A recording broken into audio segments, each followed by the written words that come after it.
नमस्कार, मैं हूं हरिशंकर व्यास। सेंट्रल हॉल में आपका स्वागत है। भारत के हम लोग इस समय एक विकट बहस में उलझे हैं। यह बहस देशद्रोह बनाम देशभक्ति की है। राजनीतिक दलों ने, बौद्धिक व मीडिया जमात ने यह बहस बना रखी है कि मेरा राष्ट्रवाद उसके राष्ट्रवाद से अलग हो सकता है। राष्ट्रवाद में निजवाद की जगह है। मतलब 9 फरवरी को यदि छात्रों ने आतंकी अफजल गुरु की बरसी बनाई, पाकिस्तान जिंदाबाद के नारे लगाए, तो उन्होंने ऐसा निज सोच में किया। यदि किसी ने भारत के 16 टुकड़े करने के भी नारे लगाए हैं तो उसमें बुरा क्या है? नागरिक या कि व्यक्ति को यह आजादी होनी चाहिए कि वह देशभक्ति न माने। जाहिर है सेकुलर बौद्धिक कह रहे हैं कि देश की एकता, अखंडता को लेकर इतना सेंसिटिव नहीं होना चाहिए। राष्ट्र, उसका राष्ट्रीय गान, उसका राष्ट्रीय झंडा व देश की माटी से व्यक्ति बंधा हुआ नहीं हो सकता। यह दलील भारत के सेकुलर बौद्धिक और मुस्लिम जमात के कई चेहरों में इस सीमा तक है कि क्यों राष्ट्रगान या वंदे मातरम गाया जाए, क्यों तिरंगे के मान सम्मान और स्वाभिमान में बंधे। यदि ऐसा है तब फिर देश का क्या कोई मतलब बनता है? देश को या तो आप मानेंगे या नकारेंगे। भारत और दुनिया के विभिन्न देशों के संविधानों में यदि देशद्रोह कानून है तो इसलिए कि देश नाम की इकाई व्यवस्था जीवन जीने का आधार है। देश है तो समाज व जीवन है। जीवन को अराजकता में नहीं जिया जा सकता। उस नाते हर व्यक्ति की देश चिंता होती है और होनी चाहिए। इस देश की चिंता या भक्ति से ही सेना बनी होती है। सो सोचें, यदि भारत के 16 टुकड़े होने के नारे जवाहरलाल नेहरू विश्वविद्यालय में लगे और भारत का बौद्धिक उसे सही माने, तो मुझे, आपको व अपने सैनिकों को इसे किस भाव में लेना चाहिए? क्या देश के टुकड़े, देश से लड़ना, दुश्मन पाकिस्तान जिंदाबाद का नारा लगना हमें मंजूर होना चाहिए? आज इस पर चर्चा है। इस पर चर्चा के लिए आज मेरे साथ वरिष्ठ पत्रकार सुब्रत भट्टाचार्य है।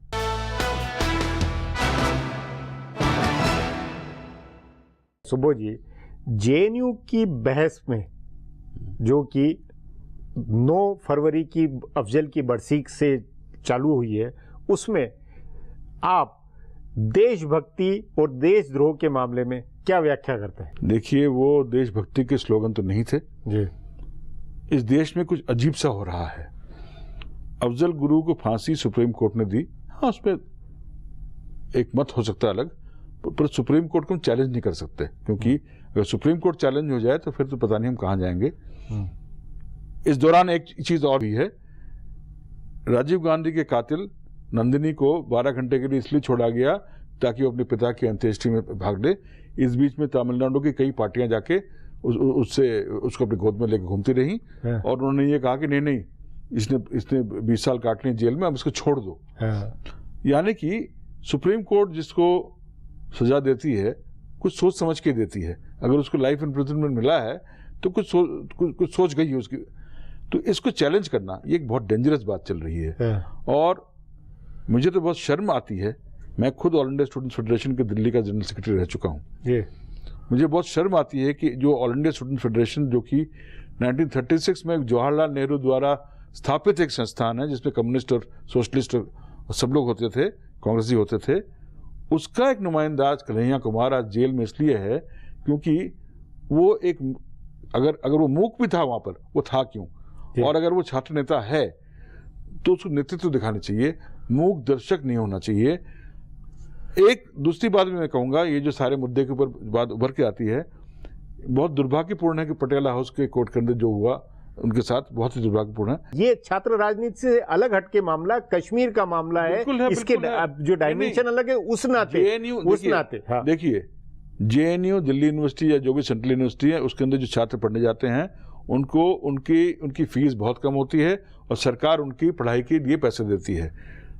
तो सरकारी अनुदान से पढ़ने वाले बच्चे अगर देश के खिलाफ बात करें तो बहुत, और ये जेएनयू में सालों साल तक होता नहीं रहा है। देखिए, फिर आप ये जेएनयू के अंदर या जो बौद्धिक जमात तर्क देती है कि ये ऐसा विश्वविद्यालय जहां आजादी होनी चाहिए, अमेरिका के अंदर भी बर्कले यूनिवर्सिटी थी तो वहां वियतनाम को लेकर सरकार के खिलाफ होता था, इस तरह की बातें कि भाई ये इस तरह की हर मतलब जो संविधान में अगर देशद्रोह या अमेरिका में जो होता है उसका डेमोक्रेटिक फोर्सेस ने सदा अपोज किया है। हाँ, अमेरिका में जब एंजेला डेविस को, जो कि कम्युनिस्ट नेता थी, उनको अरेस्ट किया गया, सीधे राष्ट्रपति ने कहा कि मैं एफबीआई को कॉन्ग्रेचुलेट करता हूं, यानी कि इससे पहले कि वो कोर्ट में पेश हो एफबीआई को उन्होंने सर्टिफिकेट दे दिया। फिर कोर्ट में पता नहीं क्या होता रहा, वो शायद बरी भी हो गई थी। पर ये बात है कि हिंदुस्तान की डेमोक्रेसी अमेरिका की डेमोक्रेसी से हटके है। यहाँ पर जो आजादी है वो अमेरिका में नहीं है।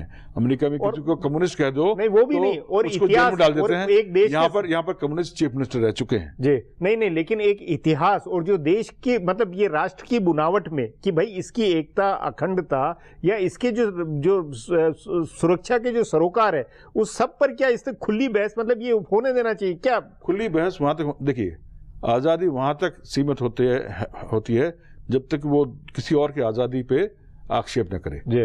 मैं अपने घर में रहता हूं, आप मेरे पड़ोसी हैं, मैं अपने घर में जो मर्जी करूं, परंतु उसका असर अगर आपको आपके घर तक पहुंचती है और आपका आपत्ति है तो वो मेरी आजादी नहीं है। तो मेरी आजादी वहीं तक, उस नाते समाज की और राष्ट्र की जो आजादी है वो है। देखिए जब देश आजाद हुआ तो कम्युनिस्टों ने कहा ये आजादी झूठी है, ठीक है। आरएसएस ने कहा हिंदू राष्ट्र होना चाहिए, नागाओं ने कहा हम हिंदुस्तान के अंग हैं ही नहीं। अब ये कम्युनिस्टों को और तमिल ने भी ऐसे कुछ कहा कि हम हिंदुस्तान नहीं है। बाद में होता रहा बहुत राज्यों में। पर तो नेहरू की सरकार ने क्या किया था, कॉन्स्टिट्यूएंट असेंबली बैठी हुई थी, कम्युनिस्टों को और आरएसएस को तर्क से उन्होंने संभाला, और जो नागालैंड और किसी और इलाके में अगर देश की अखंडता के खिलाफ बात हुई तो वहां पर फौज भेज के उसको ठीक कराया, चाहे वो हैदराबाद भी क्यों ना हो, क्योंकि हैदराबाद का निजाम कुछ और कर रहा था। मतलब बहस का मुद्दा नहीं बनने दिया गया, बहस का मुद्दा नहीं बनने दिया जाता, क्योंकि देश की जो अखंडता है वो बहस की मुद्दा नहीं हो सकता है।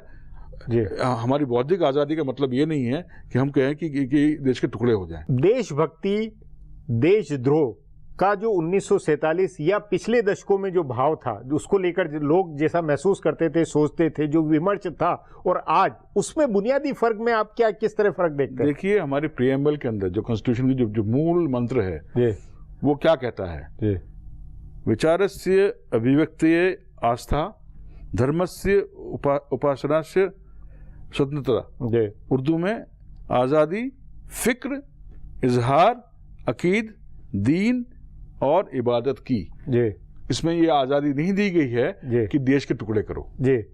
मतलब वो ये व्यक्ति की निज आजादी का, विचार का एक अलग कंसेप्ट था। मुझे धर्म को मैं फॉलो कर सकता हूँ, मैं कुछ विचार रख सकता हूँ, मैं कर सकता हूँ। पर वही विचार का जब तत्व आता तो विचार देश के खिलाफ नहीं हो सकती, विचार देश की मानचित्र के खिलाफ नहीं हो सकती। कोई भी देश, अगर बहुत सालों से प्रयास किया जा रहा है कि भारत को तोड़ा जाए, हाँ, अब तो मोदी जी भी कह रहे हैं कि मेरे सरकार के खिलाफ साजिश हो रही है। जब इंदिरा गांधी और राजीव गांधी ये बात बोलते थे तो लोग हंस देते थे। ये हंसी की बात नहीं है। केंद्रीय सरकार के खिलाफ साजिशें होती रहती हैं। तभी अजीब सी बात है कि अचानक देश के अंदर कई जगहों पे आंदोलन हो रहे हैं। क्यों हो रहे हैं? एक सरकार चुन के आई है, उसको काम करने दीजिए। पीछे भी हुआ है, फिर से हो रहा है। मतलब इस देश में ये अजीब सी बात है कि हम लोग जो है, जैसे कि दीमक कुरेदता है ना, हाँ, दीमक कुर्सी को कुरेदता है और कुछ कुर्सी वाले देश को कुरेद रहे हैं। जी सुबोध जी, बातचीत को यहीं समाप्त करेंगे। प्रोग्राम में आने के लिए बहुत बहुत धन्यवाद। हमारा प्रोग्राम अब यहीं खत्म होता है।